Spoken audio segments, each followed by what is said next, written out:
ফেব্ৰুৱাৰী মাহৰ ভিতৰত আৰু 600 নতুন ফৰেষ্ট প্ৰটেকশ্যনত নতুন জোৱানত নিযুক্তিৰ প্ৰক্ৰিয়া আমি আৰম্ভ কৰিব লাগিব। অসম আৰক্ষীৰ নতুন নিযুক্তি প্ৰক্ৰিয়া আৰম্ভ হৈছে। ৰাতিপুৱা যদি আমি 4টাৰ পৰা 7টা বজালৈ গাঁৱে ভূঞে খেলপথাৰসমূহত ডেকা ল'ৰাসকলক দৌৰি থকা দেখা পাম। কাৰো মনত চিন্তা নাই যে কাৰোবাক টকা দিব লাগিব, কাৰো মনত চিন্তা নাই যে কাৰোবাক পইচা দিব লাগিব। মাত্ৰ ভাল কৰি দৌৰিব লাগিব, ভাল কৰি পৰীক্ষা দিব লাগিব। আমাৰ ভৱিষ্যত আমি নিজে অংকন কৰিম।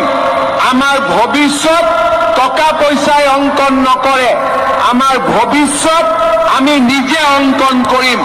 তেনে একচাম সাহসী আৰু শক্তিশালী যুৱকে আজি অসম পুলিচত নিযুক্তিৰ বাবে প্ৰযত্ন কৰি আছে।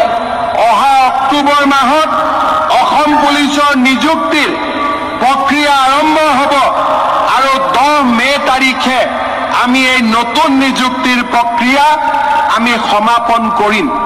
তাৰ লগে লগে মই ইতিমধ্যে বনমন্ত্ৰী চন্দ্ৰমোহন পাটোৱাৰী ডাঙৰীয়াক কৈছো যে আজি আমি 940 গৰাকী নৱনিযুক্ত ফৰেষ্ট গাৰ্ডৰ আজি আমি ইয়াতে পাছিং আউট পেৰেডত উপস্থিত আছো।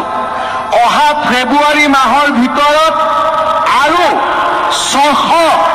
600 নতুন ফৰেষ্ট প্ৰটেকশ্যনত নতুন জোৱানত নিযুক্তিৰ প্ৰক্ৰিয়া আমি আৰম্ভ কৰিব লাগিব, যাতে প্ৰতি বছৰে আমি এনেকৈ এচাম নতুন যুৱকক অসম ফৰেষ্ট বেটেলিয়নত আমি আদৰণি জনাই